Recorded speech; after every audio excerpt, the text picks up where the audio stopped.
Hello everyone, my name is Saikon, and you're watching a deep dive into what I think is one of the most coolest and transformative areas of tech today, entity-centric information retrieval. And these are powered by something we call knowledge graphs. To be honest, in the age of big data, the sheer amount of information is absolutely overwhelming for our old search methods. The core problem is that search has historically been about finding documents and not actually finding answers or facts. Now we are moving past the simple keyword searches that have served us for decades, and it's a fundamental paradigm shift. It's going to show you exactly why the traditional model is failing, and more importantly, how the incredible structure of a knowledge graph is totally revolutionizing how we find, use, and reason with our data to give the world true precision.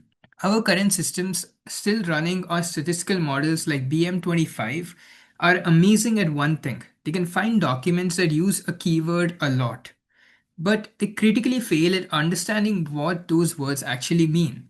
This breakdown comes from two major issues. First, lexical ambiguity. When you type the word apple, the system doesn't necessarily understand what it is, it only sees the four letters. It doesn't understand whether we mean the tech giant, the fruit, or the actual record label. Your intent is completely lost. And second, semantic ambiguity. A traditional system cannot handle a complex, multi layered question like which actor worked with the director of the film Inception. It simply does not understand the logic to jump across multiple facts to get to the answer. And because of this, traditional search gives us a long list of documents and forces us to manually figure out the answer by ourselves. This means consistently lower precision and a frustrating high effort search experience. The solution we need is in knowledge graphs. Think of it as a semantic index for entity centric IR. Instead of just indexing text, a knowledge graph models data as a network. Real world concepts, the people, the things, the places are all nodes in the network, and the verified connections between them are the edges. All of this knowledge is stored as SPO triplets subject, predicate, and object. For example, the fact the film Memento was released in 2000 becomes the clear triplet as you see on screen. The entire structure is backed by an ontology or a schema, which rigorously defines what type of entities and relationships are allowed. This explicit semantic structure is what enables true logical inference and lets us access facts, not just text. It's the critical foundation of intelligent retrieval. Entity centric IR runs through a highly structured two-part pipeline. First up is entity recognition and linking. We start with named entity recognition or NER to spot entities. The crucial part is entity disambiguation, which uses context to link that text mentioned to a single unique ID in the knowledge graph. This is how the system programmatically figures out if you mean Apple the company or Apple the fruit.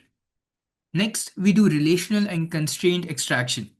Techniques like dependency parsing analyze the query's grammar to find the user's intended predicate.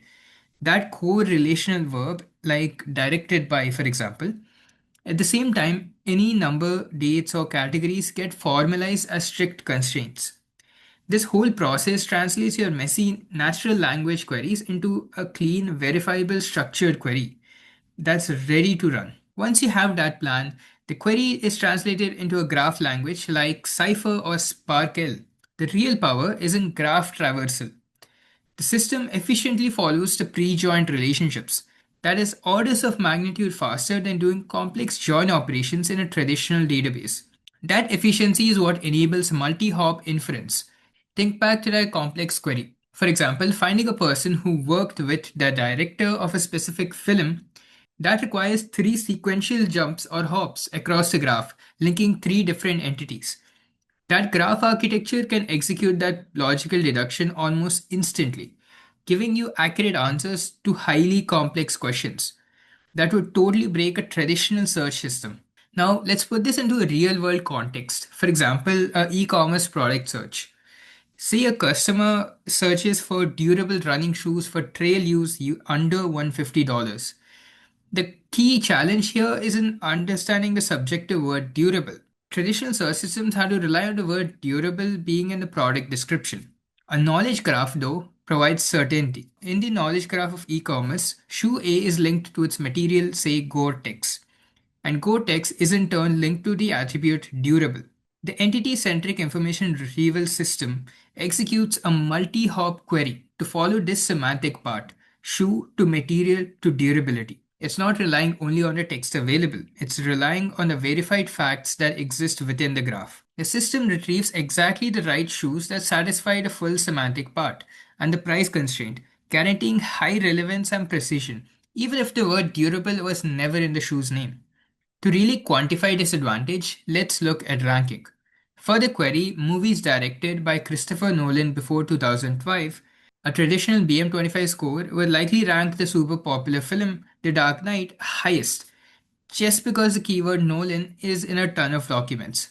ECIR, however, uses a learning to rank model that factors in the graph's structural facts. The ECIR score is a hybrid.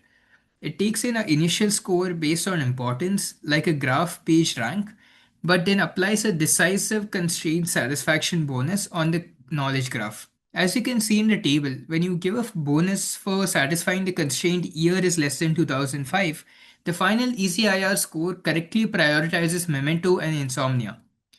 The structured verified facts from the knowledge graph completely overrides the noise of keyword popularity, ensuring that the answer is logically and factually correct. As powerful as knowledge graphs are, they do come with a few practical challenges. The first is the cold start problem, which is really just the high cost of building one.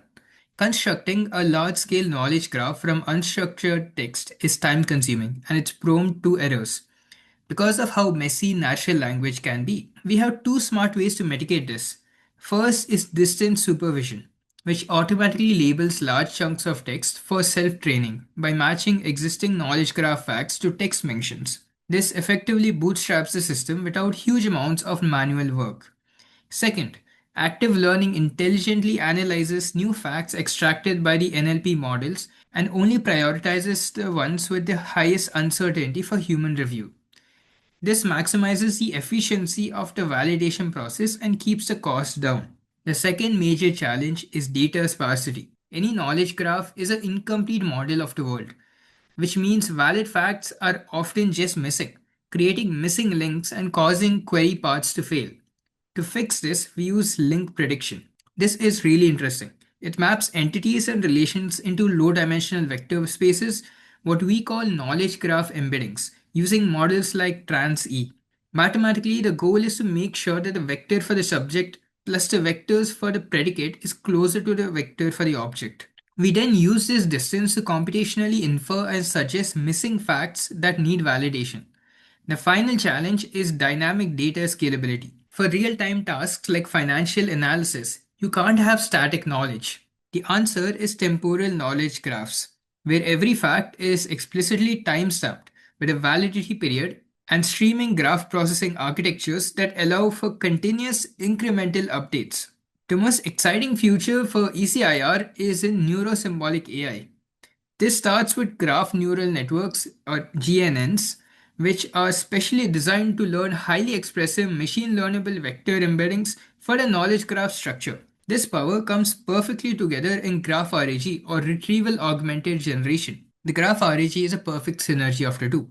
The knowledge graphs give us symbolic reasoning, the precise verifiable facts and logic, while the large language model or LLM gives us the connectionistic learning, the fluency, and the conversational context. The knowledge graph retrieves the verifiable facts, and the LLM synthesizes the final answer, only based on the grounded information. This is the definitive solution to LLM hallucination and the essential path forward for truly intelligent systems. So, to sum up, entity centric information retrieval, powered by the clear logical framework of knowledge graphs, isn't just an improvement, it's a necessary evolutionary step for handling information in the era of big data.